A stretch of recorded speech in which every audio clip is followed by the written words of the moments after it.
So hello friends, so today I am going to teach you anemia, and this anemia is a very important part. Now, so anemia is a pathological condition. So before this you must know that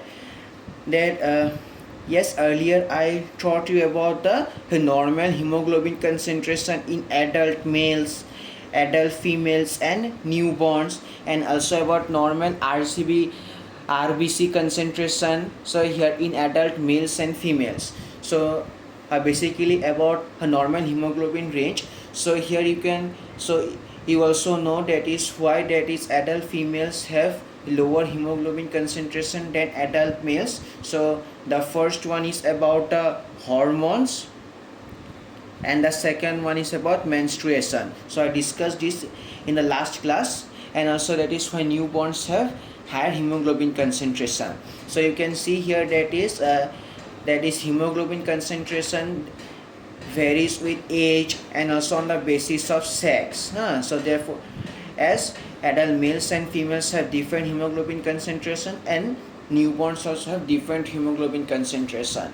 So therefore, that is first I want to give you the definition of anemia on the basis of this knowledge, that here there are deficiency or decrease in the deficiency of hemoglobin in a person according to age and sex. That this word must be mentioned, age and sex, then this is known as anemia. So if a female has 12.5 gram per deciliter, if a female has 12.5 gram per deciliter as hemoglobin, then it is normal. But if a male has 12.5 gram per deciliter, then that male is considered a little bit about anemic.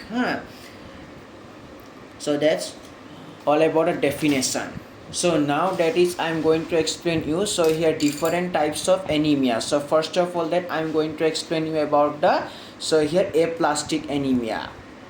So you all know that so here this is a bone, and here and in this bone marrow, that this is the red bone marrow, and this red bone marrow has stem cells, basically plurihematopoietic stem cells, PHSC, and these plurihematopoietic stem cells form RBC, platelets, WBC, all around it. But now I am talking about RBC, that is, so here stem cells that they form RBC. That means bone marrow is doing its function as its stem cells, so here are producing RBCs continuously.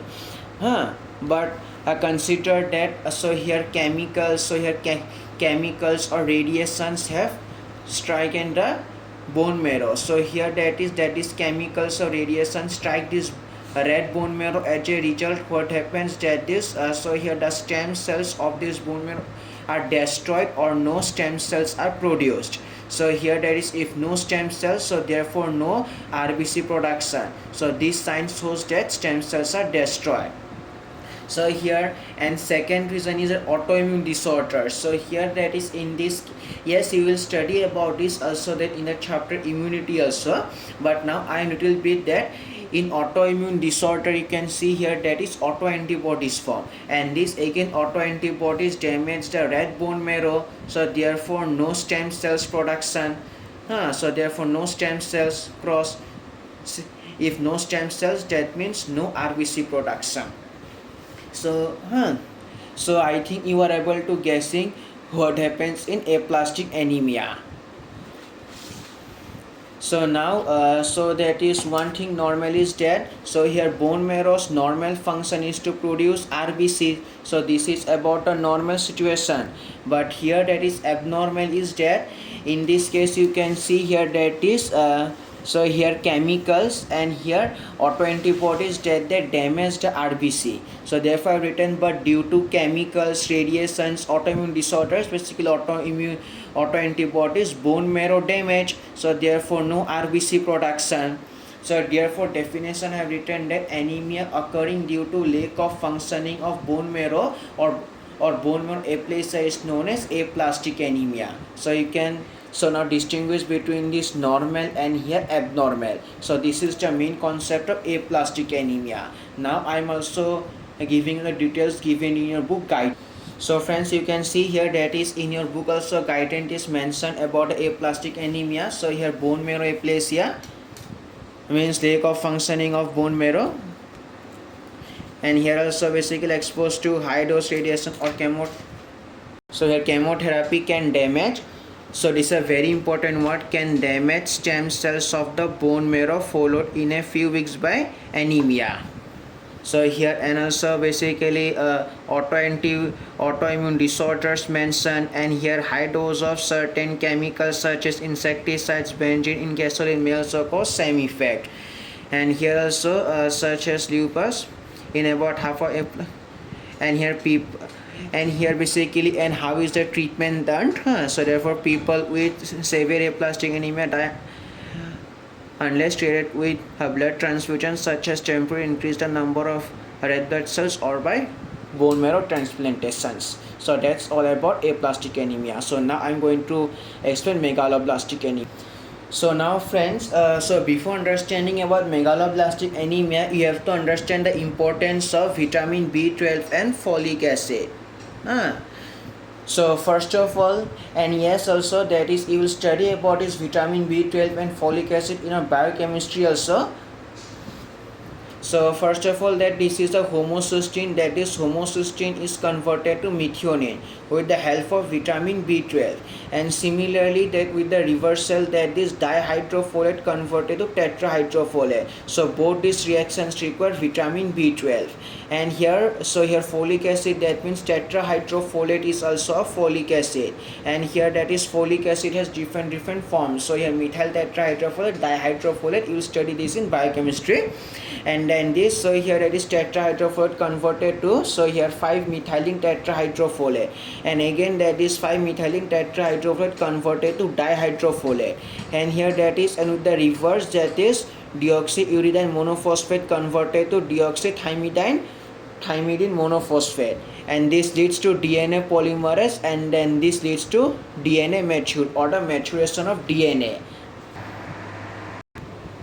So that this mature DNA also leads to reproduction of erythroblast in the bone marrow. That means the production of erythrocytes in the erythroblast. So here that is about this stage. So here that I discussed in some days ago, that here that is proerythroblast to basophil erythroblast, polychromatophil erythroblast, orthochromatic erythroblast, reticulocyte, and RBC. So you can see here that is, as it goes on, cell size goes on decreasing and DNA maturation goes on increasing. Basically that is mature DNA also leads to the erythropoiesis, where the cell size goes on decreasing.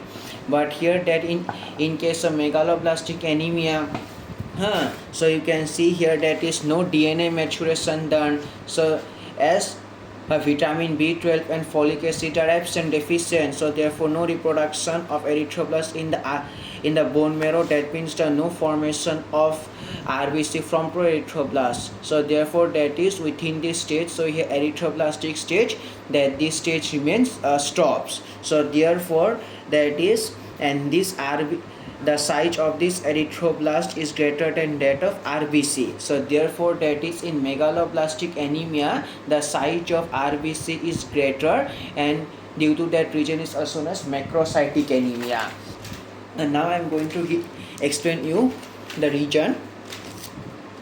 So you can see here that is that vitamin B12, folic acid, entrenching factor from stomach mucosa can readily understand that loss of any one of these can lead to slow reproduction of erythroblast in the bone marrow.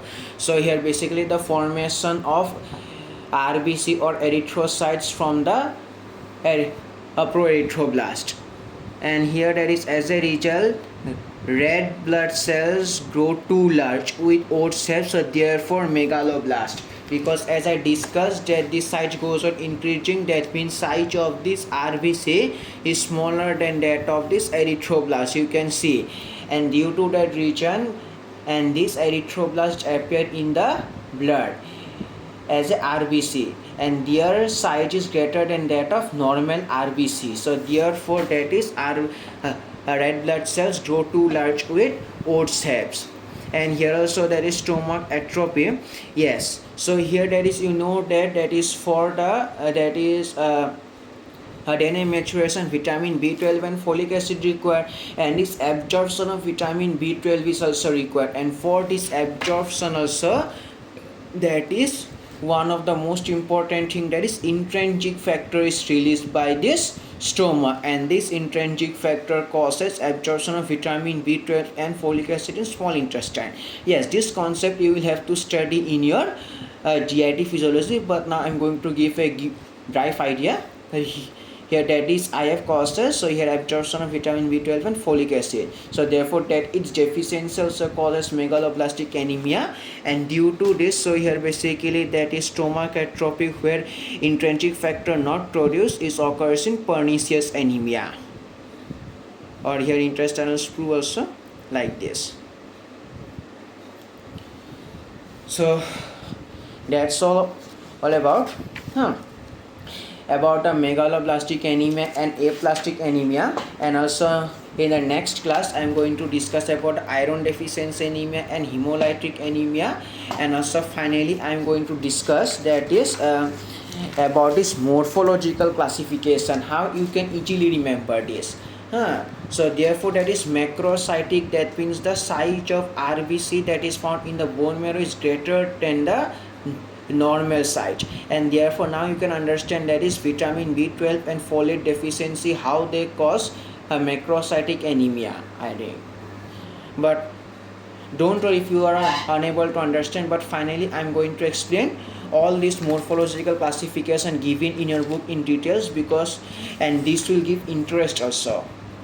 So thank you. So that's all about